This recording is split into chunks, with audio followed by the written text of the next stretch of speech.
ये है आरजे कार्तिक की 1 मिनट स्टोरी। ये कहानी 4 दोस्तों की जो 12th की परीक्षा के बाद में एक छोटी सी होटल में पार्टी करते हैं और ये डिसाइड करते हैं कि 40 साल बाद फिर यहीं मिलेंगे और 1 जनवरी को मिलेंगे और जो सबसे आखिरी में आएगा बिल उसी को देना है। जो वेटर था खड़ा खड़ा सारी बातें सुन रहा था, उसने कहा अगर मैं भी रहा यहीं पर 40 साल बाद तो आपकी पार्टी देखूंगा।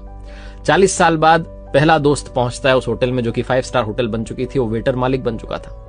वो कहता है पहचानने के बाद कि मनीष जी आइए बैठिए, मैंने आपको पहचान लिया, मैं अब यहाँ मालिक बन चुका हूं, मैं वही वेटर हूं। मनीष कहता है क्या बात है। दूसरा दोस्त आता है संतोष। मनीष की बातचीत चलती है कि बिजनेस जो है ग्रो कर गया है, सब कुछ अच्छा चल रहा है, दोनों अपनी अपनी बातें शेयर करते हैं। तीसरा भी आ जाता है, लेकिन चौथा प्रवीण नहीं आता है। वो जो सेठ है वो आकर के कहता है कि आप भोजन शुरू कीजिए, ऑर्डर कीजिए मेन्यू में से। प्रवीण सर ने कहा है आप मंगवा लीजिए, वो आ ही रहे हैं। डिनर शुरू कर देते हैं, डिनर कर भी लेते हैं। बिल देने की बारी आती है तो इन्हें लगता है चलो हम ही पे कर देते हैं। वो सेठ जो था भूला हुआ आकर के कहता है कि आपका पेमेंट हो चुका है, प्रवीण सर ने कर दिया।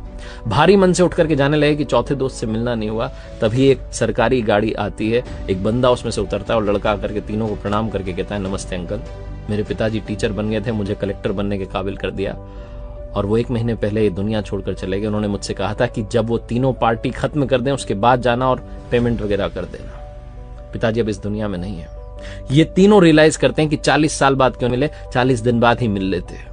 अपनों से मिलते रहिए इससे पहले कि कोई आपका अपना आपको छोड़ के चला जाए, क्योंकि आदमी पानी का बुलबुला है।